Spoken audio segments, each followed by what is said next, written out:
The 2025 edition of Il Lombardia, the last monument classic of the cycling season, is scheduled for this Saturday. This year's course will take riders from Como to Bergamo, covering 241 kilometers and 4,400 meters of elevation across the challenging hills of Lombardy. Tadej Pogačar, who has won the last 4 editions in a row, will aim to match the all-time record of 5 Il Lombardia victories held by Fausto Coppi with a win, with Remco Evenepoel as his main challenger. But yeah, we'll see how that goes. To analyze and preview this last monument of the season, I am joined by Domestique editor Ethan. How you doing, mate? Hello, Bram. I'm good, thank you. It's been another busy week since we last done our podcast. Yeah, the European Championships was a fun race. Yeah, and I mean, it was a fun race behind Pogačar, I think. The race for second and third, I guess, were good. The race for third was really good. The race for second was also kind of over with. My pick was so close, wasn't it? Yeah, that was actually just out of nowhere. Just when we were looking all the way at the end, you pulled out a pretty good pick, got fourth, but Ciccone. But good job regardless. Thank you. But yeah, I think the women's race was probably also really good. I like that one a lot. But yeah, it is a Tadej Pogačar show with the men. We pretty much predicted exactly the point where he would attack. I mean, it was pretty predictable with 70 Ks to go. That's where he would go. But yeah, today it's all about Il Lombardia, and I have a feeling we're going to have to tackle this the same way that we've done the past 2 weeks with the Worlds and the Euros and have a pretty similar result. What would you say? The exact same. I mean, it's going to be like a re-roll, isn't it, really, of the European Championships from Sunday. And Pogačar and under the last 4 editions of Lombardia. Yeah, I mean, it's very similar actually to the 2023 parcours. So yeah, I mean, Pogačar actually wasn't solo on any of the climbs that day. He actually attacked on a descent of the climbs, the second to last climb before the end to Bergamo. So yeah, I mean, it depends what kind of mood Pogačar is in, isn't it, really, and what's going to happen in the race, I think. Yeah, I mean, the 2023 version of Pogačar and the 2025 version is a lot different. Seem like they're different riders for sure. And I think with the parcours that Il Lombardia is, it is just a parcours that suits him perfectly. Kind of what we heard from the Worlds and the Euros is that, you know, Pogačar can kind of do whatever he wants when he wants and kind of just win the race any way that he sees fit. He can even wait for the sprint if he would so choose. But that's a case that he rarely picks. Typically goes for the longer distances. But yeah, last monument of the season. First of all, I would say this kind of snuck up on me that like we're already at the end of the season. It just flew by. But it's also the last World Tour race on European soil. We still have the Tour de Guangxi after this. Excited for the Tour de Guangxi? I mean, it's always nice to see riders who don't get the opportunity in a kind of way, you know what I mean, get to have their limelight and demonstrate their capabilities. And obviously riders also who are fighting for contracts and things like that could play a part in some of the races there. And obviously with Intermarché, so there could be some of their riders last time at the team, so as well. I mean, and then also you have UAE as well, don't you, chasing 100 wins as a team in 2025, which is doable if they sent Ayuso there or McNulty. If they sent Ayuso there, you'd be in, I think you'd like... Aren't there like 4 sprint stages? So even that is going to be tricky. And who would they send as a sprinter that could win multiple stage? Milano. But there's also like Mays going and another strong sprinter. So I don't expect that they will get to the 100. I don't know. I think it's a bit just out of reach. Unless I think they're at 91 at time of recording. That can of course still change by the time this releases next day, because they're basically winning every day at this point. They're Gran Monte actually. So Yeah, Del Toro. exactly. Del Toro is probably going to win that. So if this comes out before the Grand Piemonte finishes, that's our preview for Grand Piemonte. Del Toro wins it. But back to Il Lombardia.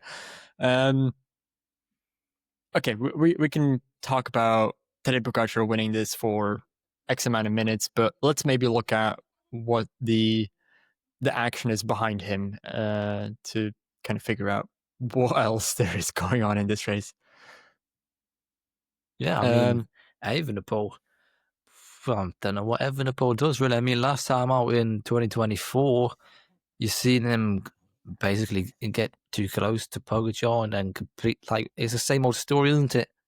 A rider goes too close to Pogacar and just completely just goes poof like that, don't they? I mean, then finishing 3 minutes behind him, it was like a celebration of a victory for Evenepoel when he finished second.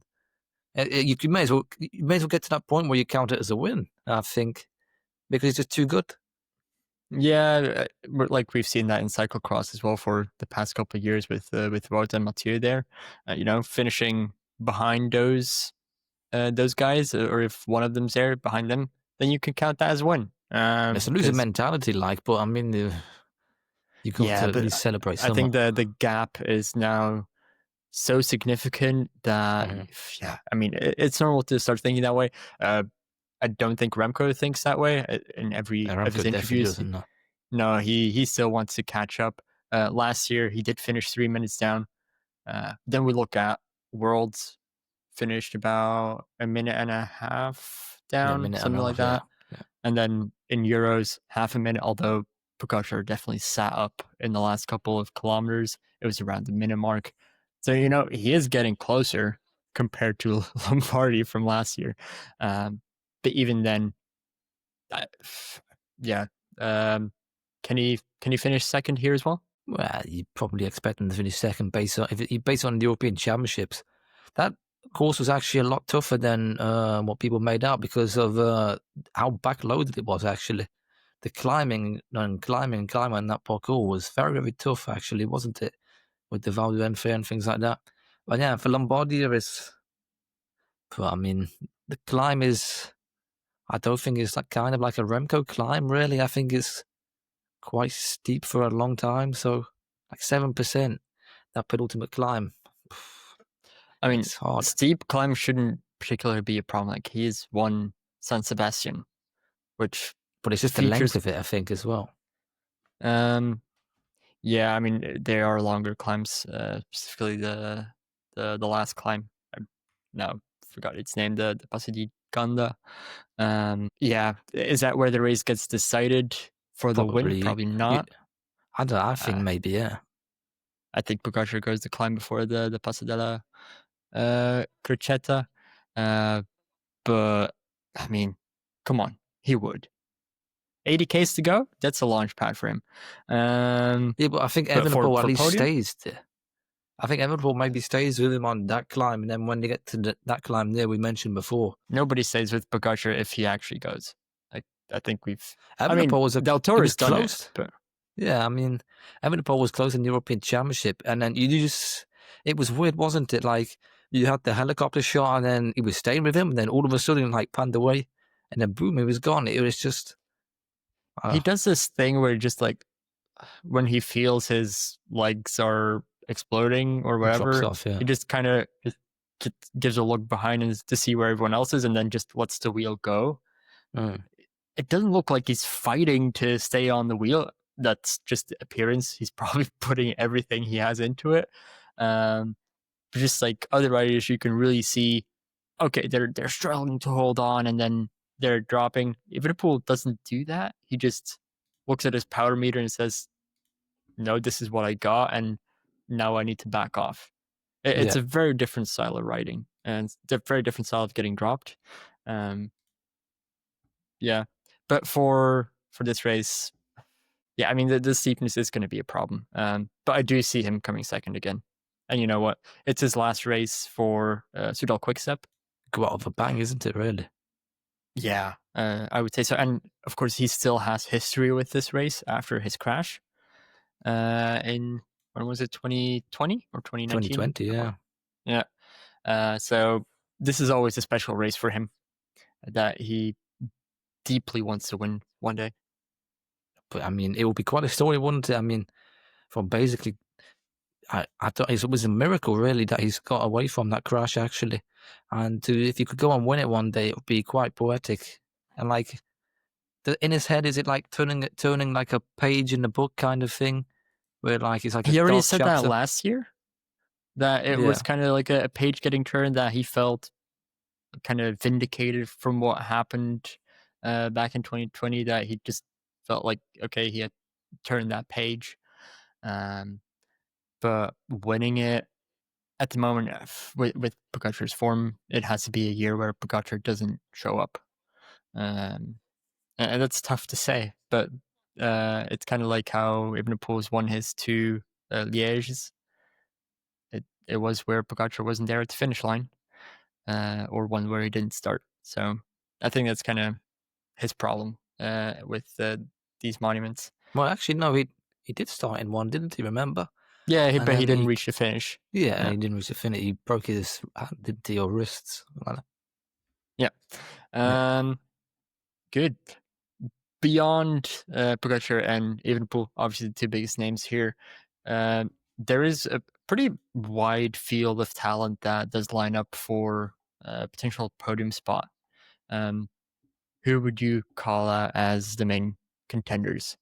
Well, I mean, with the way Pidcock has been racing over the past month and a bit, you'd say Pidcock obviously there. I mean, obviously with the Bergamo climb at the end, that's with the cobble kind of thing. It is, I think, 200 meters of around cobbles there.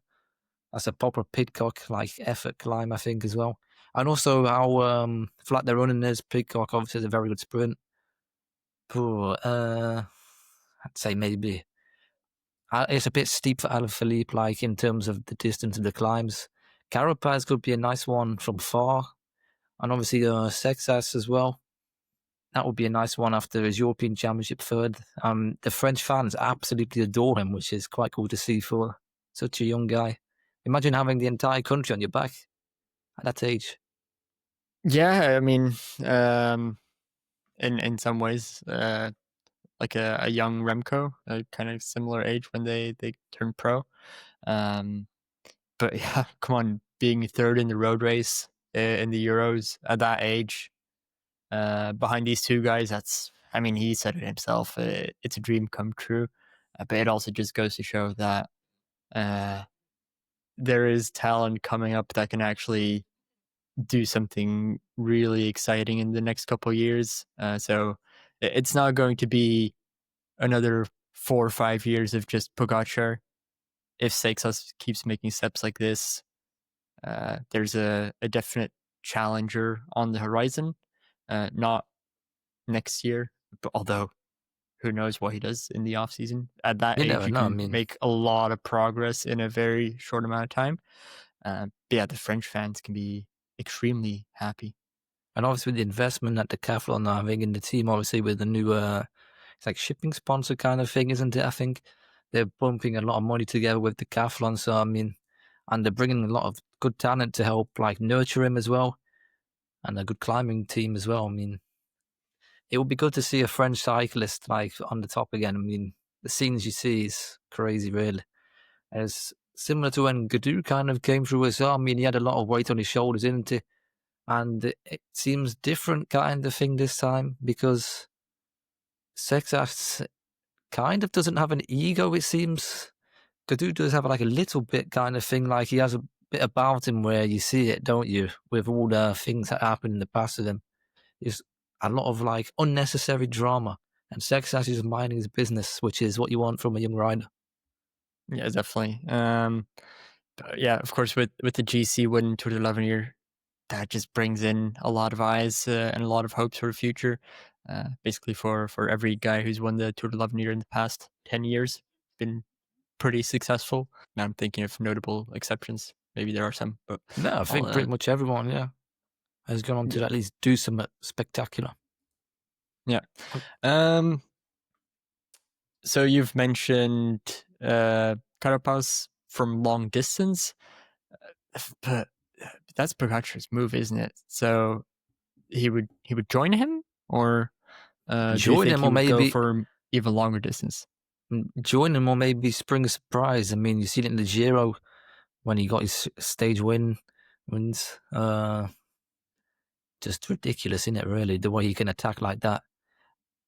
I think he's one of the most entertaining riders in the peloton for that, actually. I really enjoyed watching Carapaz. And it's a shame, obviously, that he didn't go to the Tour because we missed it there. Mm. And Ciccone, what about him? Ciccone, I think a definite top 5, actually. Also with a good was he not sprint. sick, or he was a little bit, but like a 6th at the World Championship actually is a nice result considering. It's like it's kind of not like a Ciccone type of course, I'd say, because it's like shorter climbs rather than a long climb. But like how much power he packs in a kick, you're gonna expect him in Lombardy to have something like this, a top 5 in him maybe. Yeah, it's also just a rider who can just fold himself in half a couple of times and just dig so deep. That's what I love about Ciccone. Yeah, actually podium last year as well, so he can try and beat that result. So that would be nice to see if he can do it on home soil. Definitely. Yeah, I mean, I said before we started recording that we would keep this preview quite short. We still have one more thing to do, of course, which is our podium predictions, which is now a staple of this podcast. But was there anything else that you would like to say about this monument before we do that? I think we're gonna have to do our surprise rider top 10. That's surprise rider top 10. To be fair, while we're recording this, the start list is looking very provisional. It's been all over the place, hasn't it? The past week for the Italian races, it's very, very like a last minute job for Italian races. So you'd have to. So yeah, we're recording this on Wednesday evening. Actually, only one team has a final start list, so that's makes it excellent to be doing these types of picks. And the ones that have announced, some riders are basically that those are their favorites or those are their leaders. So yeah, out of the riders that are there on the start lists that we have, a top 10. The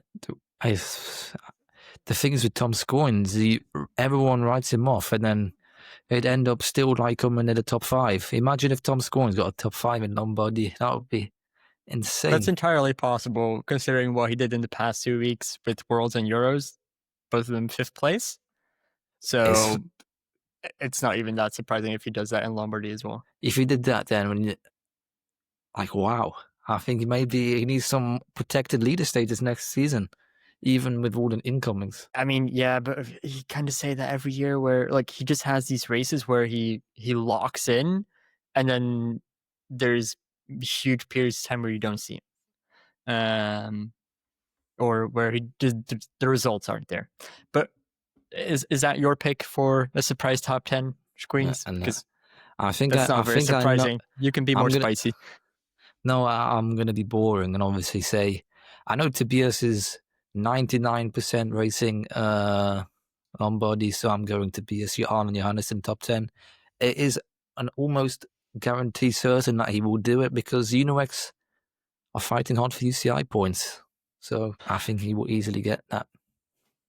All right. I'm going to go with someone who's not on our provisional start list, but I expect him to be riding, though I'm not sure. If he's not, then I'll put in a second one that is on the provisional start list. The one that isn't is Kian Uijtenbroeks. I would like, considering his form in the last couple of Italian races, he's been really good, as well as at the Worlds. He was really good there. So the end of the race isn't to his suiting. His sprint is terrible, and there's you find with his belly as well. Yeah, with his move, which is that one of the most random transfers I think, and no one had a clue. No, that was just a tweet that just came out of nowhere. It's one of those just said hello. No, but it's one of those where you check is this an actual, real, is the yeah. handle correct?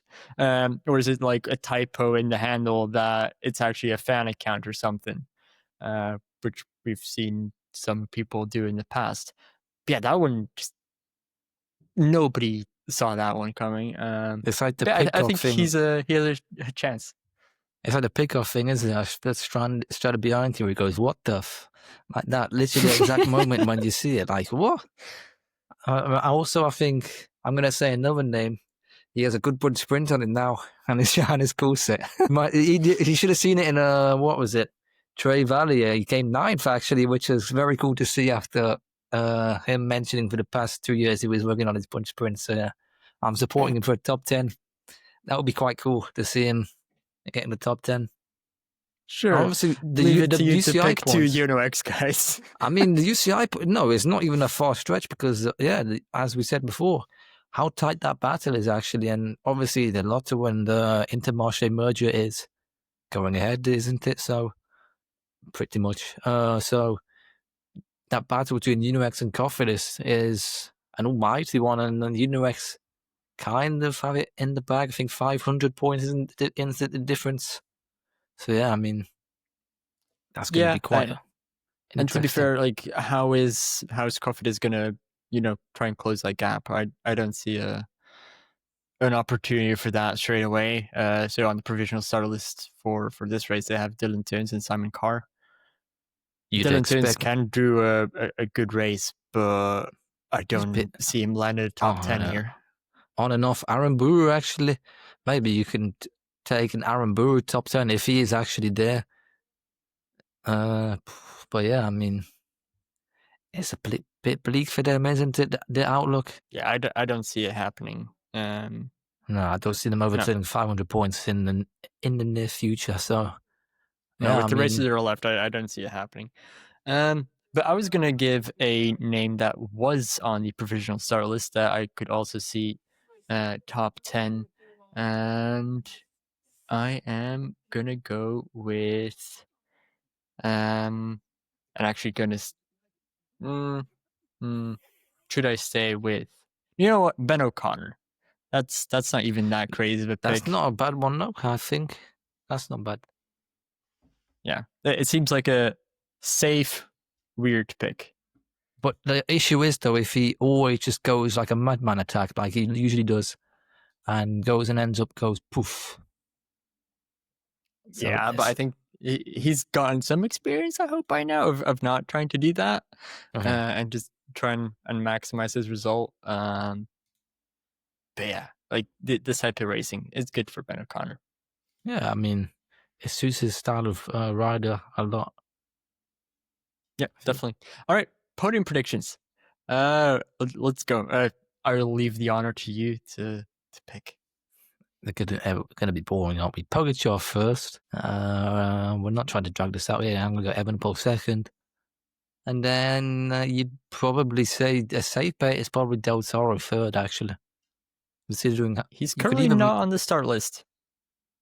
You'd expect him to be on the start list. He should be around. He's just racing in Italy. If he's there, man, and he's been in all the Italian races, there's no chance he's not going to race there, is he? Unless they throw a surprise. Yeah, I mean, he's currently not on start list. They have currently 4 names there with Jay Vine, Pogačar, Adam Yates, and Micah. I kind of expect Del Toro to be there. He could podium this race for sure. But if Del Toro's not there, I'm going to have to say Pidcock. But if Del Toro is there, Del Toro. But if he's not there, Pidcock. Those are good picks. And obviously, to not make myself look like an idiot, I am also going to pick Pogačar first and Evenepoel second. But for third, let's mix it up a little bit. And I think for the third week in a row, we'll go for Ayuso in third place. I mean, in Euros, he was actually pretty good, and he did a lot of the work in the chase. I mean, he was getting some telling off from the Italian director actually in the car, and not working in the end. That was quite fun to see. Yeah, but at that point, it was also already like, okay, Remco's gone. I don't care anymore. But he he said that he wanted to work with Remco, and like in the turns, you could see that he was putting in the effort. Seixas was not. Ciccone was not. So it was kind of just Ayuso and Remco doing that chase onto uh, Pogačar. So It was Ayuso interesting. third. Interesting, actually, his words, which he said to Daniel Benson, actually. Ayuso, I saw that. quite the words